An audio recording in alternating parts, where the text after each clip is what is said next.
हम इसीलिए स्पष्ट मंत्र का उच्चारण करके आपको सुनाते हैं कि जिसमें आपको मंत्र के उच्चारण में, श्रवण में भ्रम न हो। और बहुत धीमे से कान में बोल देने से समझ में भी नहीं आता, भ्रम भी होता है। तो मूल बात है मंत्र का स्पष्टतया श्रवण, और फिर उसी मंत्र का, शुद्ध मंत्र का जप करना चाहिए। और आज से ही मंत्र का जप आरंभ कर देना, ऐसा नहीं कि फिर अब नियम आज दिया तो कल से शुरू करेंगे, कल से नहीं, आज बिल्कुल बीज बोया है तो आज से ही आप उसमें अपने साधना का जल छोड़ना शुरू करें। मंत्रोपदेश होने के बाद जहाँ कहीं बैठ करके जप करें। हमारे यहाँ शास्त्रों में लिखा है कि मंत्र का जप गौशाला में किया जाए तो 100 गुना, गंगा जी के तट पर बैठ के, सहस्रम जाह्नवी तटे, गंगा जी के तट पर बैठ के किया जाए तो 1000 गुना। और कहीं लिखा है अनंतम गुरु सन्निधौ, गुरु सन्निधि में यदि गुरु मंत्र का जप किया जाए तो अनंत, उसकी कोई सीमा नहीं है। बंगाल में ऐसा नियम है कि वहाँ गुरु पूजा करने आते, पूजा करने के बाद बैठ जाएंगे, कम से कम 1 माला वहाँ जप जरूर करेंगे। 1 माला नहीं करेंगे तो 10 बार करेंगे, पर बिना जप किए वहाँ से उठेंगे नहीं। तो हम कहीं ये क्या बोले, हमारे बंगाल की परंपरा है, कम से कम 10 बार तो गुरु जी के चरणों में बैठ के जप करते हैं। चरणों में बैठ के मतलब ये नहीं कि सब यहीं चढ़े आवे, जहाँ बैठे सब चरणों में ही बैठे भावना से। तो ये जप की महिमा है। अनंतम गुरु सन्निधौ, गुरु सन्निधि में बैठकर जप करने का अनंत गुणित पुण्य होता है। इस मार्ग पर निष्ठापूर्वक चलते रहेंगे, वैष्णवता के मार्ग पर। नाम जप,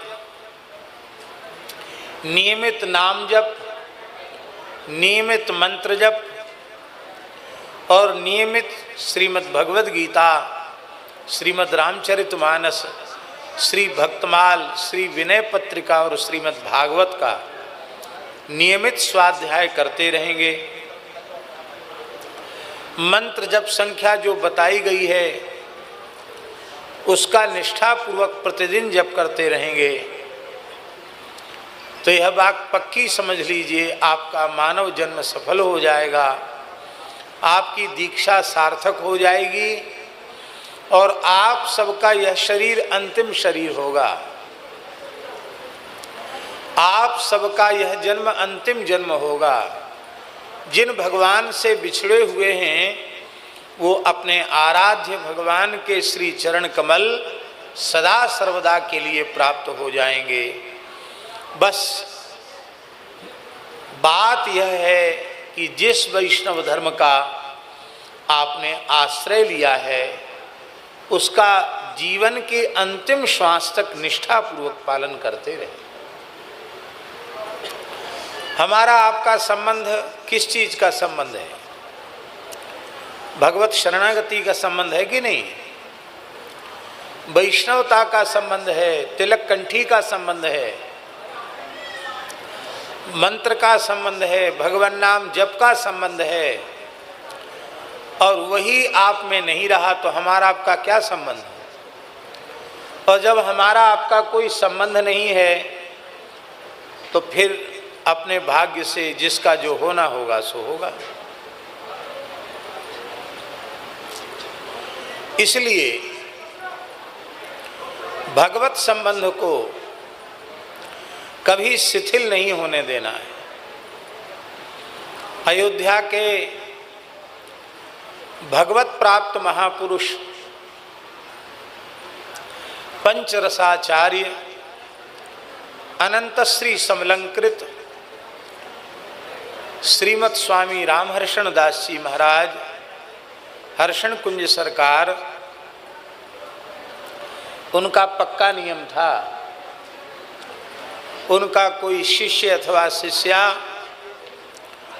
बिना तिलक कंठी के उनके सामने अमर्यादित वेशभूषा में आ जाए तो न तो उसका प्रणाम लेते थे, न उसके फल फूल की भेंट लेते थे, न उसके कोई किसी भी प्रकार की भेंट नहीं लेते थे।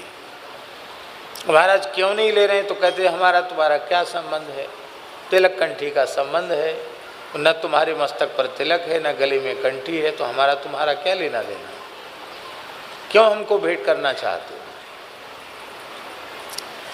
पूज्य सदगुरुदेव श्री भक्तमाली जी महाराज का वचन है कि जो व्यक्ति निष्ठापूर्वक वैष्णव धर्म का व्रत लेता है और उसका पालन करता है, फिर वह दुखमय संसार में फिर नहीं आता है, उसका परम कल्याण हो जाता है। हमारी व्यक्तिगत निजी सबसे बड़ी सेवा यही होगी कि आपको जो भगवत शरणागति मिल रही है उसका जीवन पर्यंत निष्ठापूर्वक पालन करें। बहुत से लोग मुंडन करा के शिखा धारण करके बैठे हैं, उन सबको देखकर हमारे हृदय में बहुत प्रसन्नता हो रही है। दीक्षा की शास्त्रीय विधि यही है कि पुरुष मात्र को मुंडन करा के शिखा धारण करके ही दीक्षा लेनी चाहिए, पर आजकल बहुत से लोगों को मुड़ मुड़ाने में संकोच लगता है,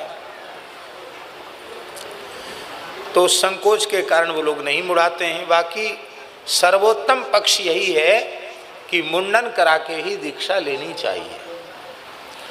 तो बहुत अच्छी बात है, आप लोग मुंडन कराए हैं, शिखा धारण किए हैं, और ये शिखा जीवन पर्यंत रहनी चाहिए। कंठी सदा सर्वदा कंठ में रहनी चाहिए। जब कंठी कंठ में न रह जाए तो जब तक भगवान को निवेदित करके दूसरी कंठी धारण न कर ली जाए तब तक अन्न जल ग्रहण नहीं करना है।